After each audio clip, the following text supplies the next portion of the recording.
Hello दोस्तों, स्वागत है आपका हमारे ऑडियो स्टोरी यूट्यूब चैनल पर।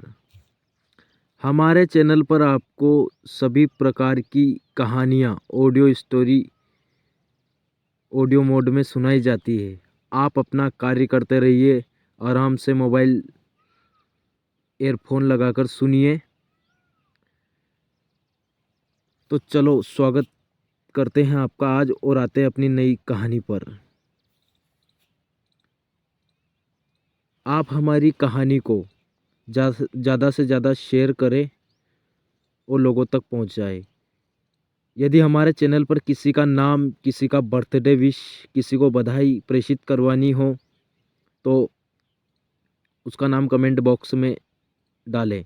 हम उसके नाम का शॉर्ट बनाकर अपने यूट्यूब चैनल पर डालेंगे।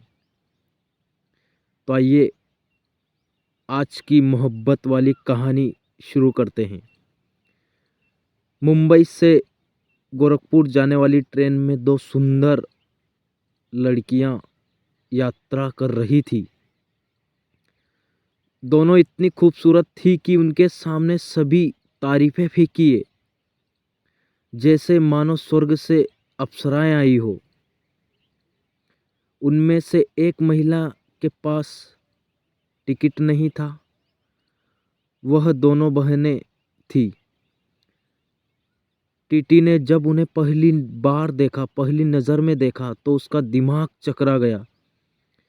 उसने उसे कई कई बार नीचे से लेकर ऊपर तक देखा। टीटी की नज़रें उन लड़कियों से हटने का नाम ही नहीं ले रही थी। न जाने क्यों टीटी को उनसे अपनापन महसूस होने लगा। टीटी लाख कोशिश करता फिर भी उन लड़कियों से उसकी नज़रें नहीं हट पा रही थी। टीटी बार बार पूरे डिब्बे में घूमता, सभी के टिकट चेक करता और उनके आसपास मंडरा रहा था और उनके पास आकर बैठ जाता। दोस्तों, वह टीटी जिसका नाम विवेक था, उन लड़कियों को बार बार निहार रहा था। टीटी का मन बहुत ही बेचैन हो रहा था। टीटी को कानपुर तक ही जाना था। फिर भी उसने मुंबई तक की यात्रा की। आइए सुनते हैं एक दिलचस्प कहानी। दो बहनें होती हैं, उनमें से एक का नाम तनिषा और एक का मनीषा होता है।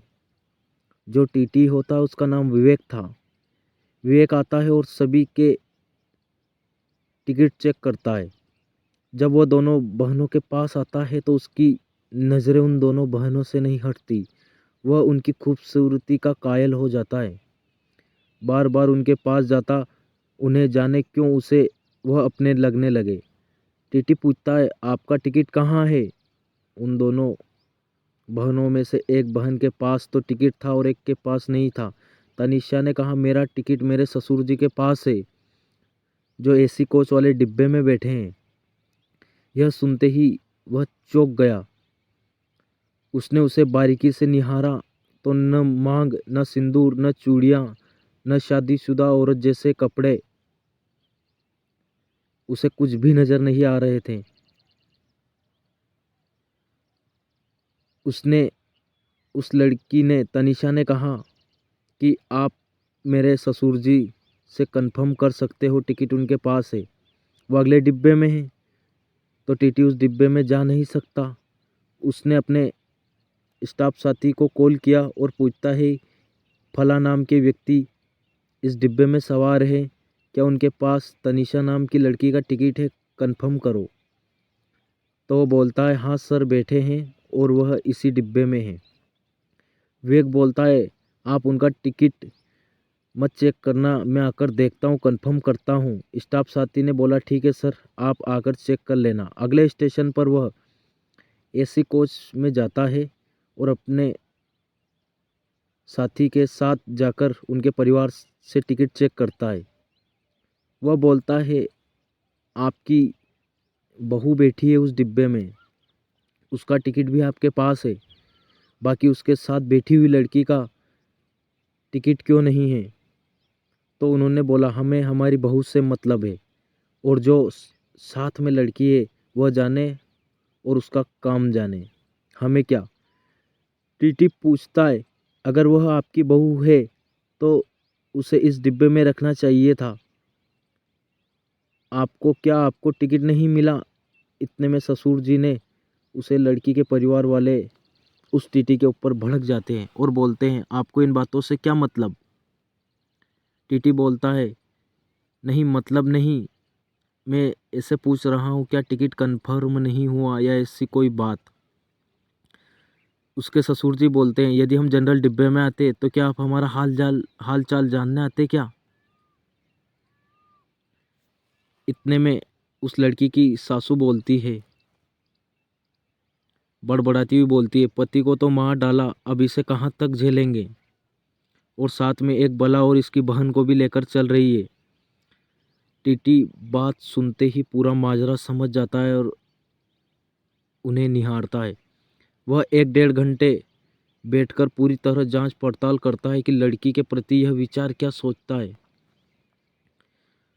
वह अपनी सरसरी निगाहों से चारों तरफ देखता है। वहाँ पर न तो कोई लड़की का पति नजर आता है, न उसकी बहन का कोई, वह बस दोनों अकेली थी। टीटी वापस अगले स्टेशन पर उनके पास आ जाता है और सोचता है कि अब शुरुआत कैसे करूं और कैसे बात करूं। उसने बोला, आपके पास टिकट नहीं है तो आपको जुर्माना भरना पड़ेगा। इतने में तनीषा बोलती है, सर मैं जुर्माना भरने के लिए तैयार हूँ, आप बताइए कितना जुर्माना है। ऐसे कहती हुई उसकी आंखों में पानी आ गए। वो न जाने क्यों परेशान हो गई। विवेक ने पूरा जोड़ गणित लगाकर बोला कि आपको 1,000 रुपये देने होंगे। तनीषा और मनीषा दोनों बहनों ने मिलकर 1,000 रुपये इकट्ठे किए और टीटी साहब को दिया कि लो सर बना दीजिए टिकट। विवेक ने 1,000 रुपये लिए और टिकट बना दिया। इतने में खाना देने वाला आ गया, क्योंकि तनीषा ने खाना ऑर्डर किया था। 1 प्लेट खाना ऑर्डर किया था कि दोनों बहनें साथ मिलकर खा लेंगे और सो जाएंगे। तो तनीषा ने मना कर दिया कि हमें अब खाना नहीं चाहिए। विवेक ने बोला, क्यों नहीं खा रहे हो आप, खाना खाना चाहिए, रख लीजिए, पैसा दीजिए इसे आप। तो तनीषा ने बोला, हमारे पास पैसा नहीं है, जितने थे आपको दे दिए। विवेक बोलता है, चलो खाने के पैसे मैं देता हूँ, आप खाना लीजिए। तनीषा ने खाना लिया और विवेक भी उन्हीं के पास बैठ गया। अब धीरे धीरे बात बढ़ती है। विवेक ने पूछा, आप आपके साथ आपकी बहन को क्यों ले जा रही हो।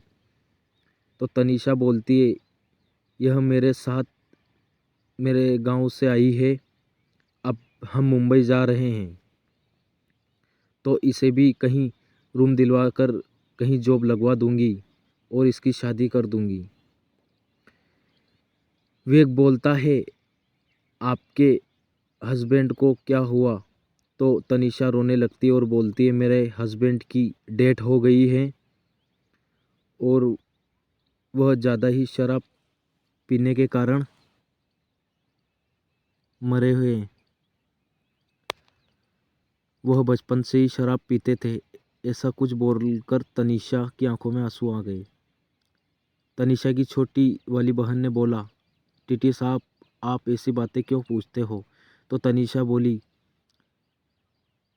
इन्हें पूछने दो, कोई आपत्ति नहीं है।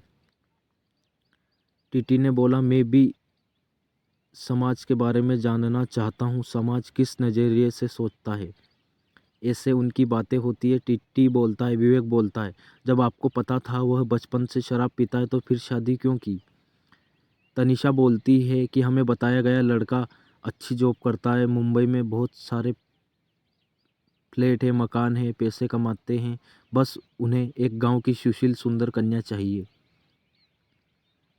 ऐसा उनके परिवार वालों ने उनसे बोलकर शादी करवा दी और फिर ज़्यादा ही शराब की लत के कारण उनकी डेथ हो गई। अब मेरे ससुर और सास मुंबई रहते हैं और मैं 7-8 हज़ार की जॉब करके अपना परिवार, मेरा खुद का खर्चा चलाती हूँ। यह करते करते वह रोने लगी। उनकी बातें डिब्बे में बैठे सभी लोग सुन रहे थे। इस बीच में विवेक ने नाश्ते का ऑर्डर किया, चाय मंगवाई और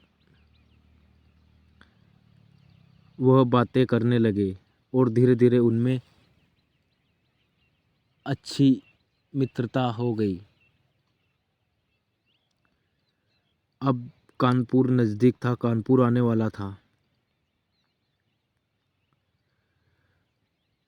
तो विवेक ने बोला, अब मेरा स्टेशन कानपुर है, मुझे यहीं उतरना है।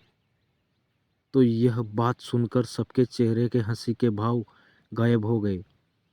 अब विवेक का दिल भी नहीं कर रहा था कि उसे छोड़कर जाए, पर करे क्या। जैसे ही रेलवे स्टेशन पर उतरता है, दोनों बहनें उसे बेसब्री से देखती हैं और मायूस हो जाती है। जब अगली सुबह होती है तो उनके कानों में एक शानदार आवाज़ सुनाई देती है, वह है, उठिए, सुबह हो गई, गुड मॉर्निंग मैम। यह सुनकर तनीषा उठ जाती है, चौंक जाती है और दोनों बहनें बहुत ही खुश हो जाती है। तनीषा बोली, आपकी ड्यूटी तो कानपुर तक थी, फिर आप वापस क्यों चढ़े। विवेक बोलता है, मुझे किसी काम से मुंबई जाना इसलिए वापस आ गया। और मजाक मजाक में यह कहता है कि आपको छोड़ने का मन भी नहीं किया, वापस बैठ गया। विवेक चाय नाश्ता ऑर्डर करता है, सब साथ खाते हैं और पूरे दिन हंसी मजाक करते हैं, साथ रहते हैं और ऐसे गुजारते जैसे वो कई सालों से एक दूसरे को जानते हो। अब जैसे ही मुंबई आने वाला था, वह तनीषा को फाइनली अलविदा बोलता है। तो तनीषा भी उसकी तरफ देखकर इशारों इशारों में न जाने के लिए उससे बोल रही थी, उसे और रोकने का मन कर रही थी। तो विवेक ने जाते हुए बोला, क्या आप मुझे आपका मोबाइल नंबर दे सकती है, आपका हाल चाल जान लिया करेंगे, मुंबई में कैसे क्या है चल रहा है, आपसे बात करते रहेंगे। तनीषा बोली, मेरे पास मोबाइल नहीं है, आप आपका नंबर दे दीजिए, मैं आपको कॉल कर लूँगी। विवेक नंबर दे देता है और दोनों एक दूसरे से बिछड़ते हैं। अब विवेक की रातें न जाने क्यों सालों में बदलने लगी। उसे नींद भी नहीं आ रही थी, वह पूरे दिन उसके ख्यालों में ही खोया रहता, उसी के बारे में सोचता। एक दिन अचानक रात में फ़ोन आता है, हेलो सर, मैं तनीषा बोल रही हूँ। तो विवेक खुशी की चाहत के मारे उछल पड़ता है और दोनों बहुत ही अच्छी बातें करते हैं। सर, खाना हो गया, क्या कर रहे हो, ऐसा कुछ। तो फिर विवेक बोलता है, आपने बोला था जब व्यक्ति समाज के दुखों को नहीं जान पाता तो वो समाज को क्या समझेगा।